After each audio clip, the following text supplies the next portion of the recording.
Everyone's been overlooking the one plot hole that completely breaks Wicked. And once you see it, you can't unsee it. If you've seen the show, or the new movie adaptation, you know exactly what I'm talking about. If not, don't worry, I'll catch you up, though fair warning, massive spoilers ahead.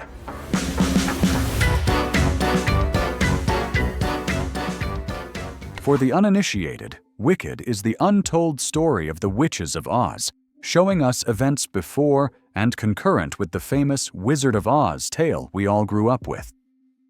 The musical follows Elphaba, the future Wicked Witch of the West, and Glinda, the Good Witch, from their college days at Shiz University, through their complicated friendship and the events that led to Elphaba being labeled as wicked.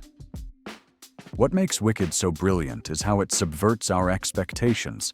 The green-skinned outcast we believed was evil turns out she's a misunderstood hero fighting for animal rights. The bubbly blonde good witch? She's complex, sometimes selfish, and morally ambiguous. The wonderful Wizard of Oz? Actually, a corrupt politician exploiting the citizens of Oz. Let's cut right to it. At the climax of the musical, Dorothy throws a bucket of water on Elphaba, seemingly causing her to melt and die, just like in the original story. The citizens of Oz rejoice, Glinda mourns, and everything seems to align with the classic tale. But then comes the twist.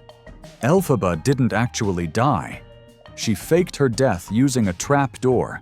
Fiyero, now transformed into the Scarecrow, helps her escape Oz forever, while everyone believes she's dead. The two lovers sing the beautiful duet for good, and they ride off into the sunset, or technically, through the clock in the Time Dragon. On the surface, this is a satisfying ending. Our protagonist escapes persecution, gets the guy, and Glinda is left to reform Oz from within the system. Everybody wins. Except, wait a minute.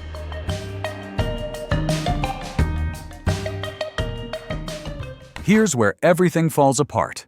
If you think about it for more than 5 seconds, you realize that Elphaba's entire escape plan hinges on one massive assumption that makes absolutely no sense: that no one would ever check for a body. Seriously, think about it.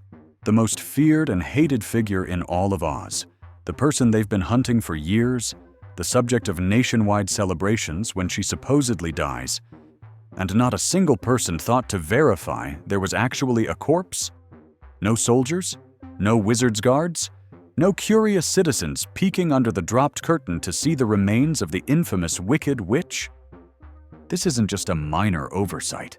This is like faking the death of Osama bin Laden and expecting nobody to ask for proof. It's completely implausible in any realistic setting. And I'm not alone in noticing this. Online forums have been debating this for years. One Reddit user aptly put it, "So nobody thought to check under the hat and cloak, not even to get souvenirs from the vanquished witch?"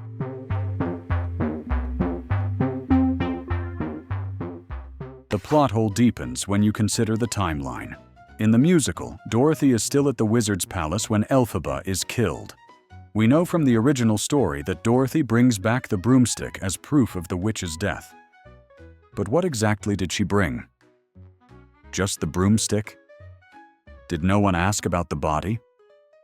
Did Glinda, who was present at the scene, somehow convince everyone that it wasn't necessary to collect the remains of Oz's most wanted criminal? This question about Glinda is where the Broadway musical and the 2024 film diverge. In the stage production, it's deliberately ambiguous whether Glinda knows Elphaba survived, leaving it vague and adding to the theatrical mystery. In the 2024 film Wicked, Cynthia Erivo's portrayal clarifies that Glinda doesn't know Elphaba survived, though there are subtle hints she may suspect it. Either way, both versions leave us wondering why she never demanded proof, with the film explaining that Glinda was kept in the dark for her own safety.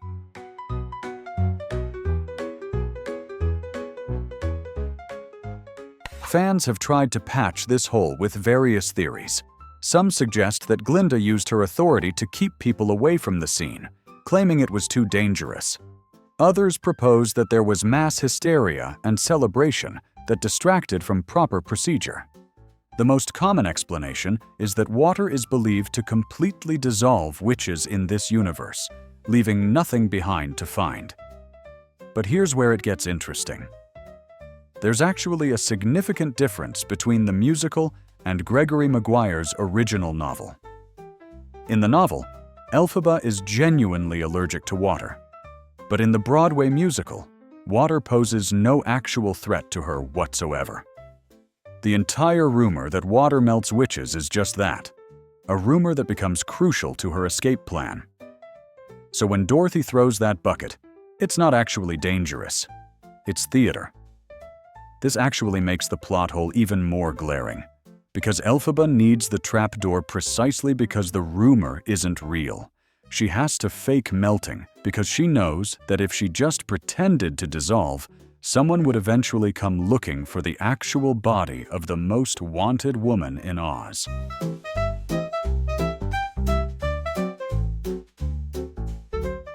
Musical theater often asks us to suspend our disbelief in the service of emotional impact.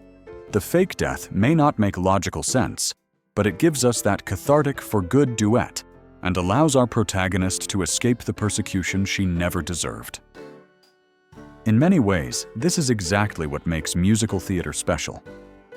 Logic takes a backseat to emotional resonance. We're not watching a documentary. We're experiencing a fantasy world where singing your feelings is normal, and witches can fly on broomsticks. It's worth noting that the 2024 film adaptation of Wicked handles some of these narrative elements differently than the Broadway stage show. The film gives us more straightforward visual storytelling around the escape sequence and provides more explicit answers to questions about who knew what and when. So, depending on whether you're experiencing Wicked through the stage production or the new movie, some of these plot holes may feel more or less pronounced. The core emotional journey remains the same, but the logistics are a bit more detailed on screen. This isn't unique to Wicked. It's similar to how we forgive plot holes in other beloved stories. How exactly did the Eagles not just fly the ring to Mordor? Why didn't Hermione use the time turner to solve more problems? We accept these inconsistencies because the emotional truth of the stories matters more.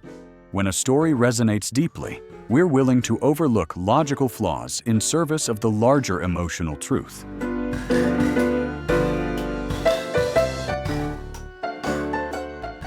This plot hole actually reveals something interesting about what we value in stories. Most fans will acknowledge inconsistencies, but quickly add, "But it doesn't matter because the show is so good." And they're absolutely right. The emotional journey of Elphaba and Glinda, the themes of friendship, prejudice, and standing up for what's right. These elements are so powerful that we willingly overlook logical flaws. Whether you're experiencing this through the Broadway stage show or the 2024 film Wicked, that emotional core remains unchanged. The details might shift, the camera angles might reveal more, but the heart of the story, two friends torn apart by circumstance and societal pressure, transcends any plot hole.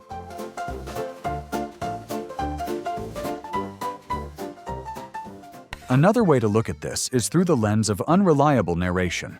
Remember, Wicked is essentially challenging the official story of Oz. Perhaps the entire musical is Glinda's version of events, told to rehabilitate her friend's reputation after her death. In this reading, maybe the plot hole isn't a plot hole at all, but a deliberate indication that we're getting a biased account. After all, the tagline of Wicked is, "So much happened before Dorothy dropped in." Maybe we're not getting the whole truth, just a version that makes Glinda and Elphaba look better.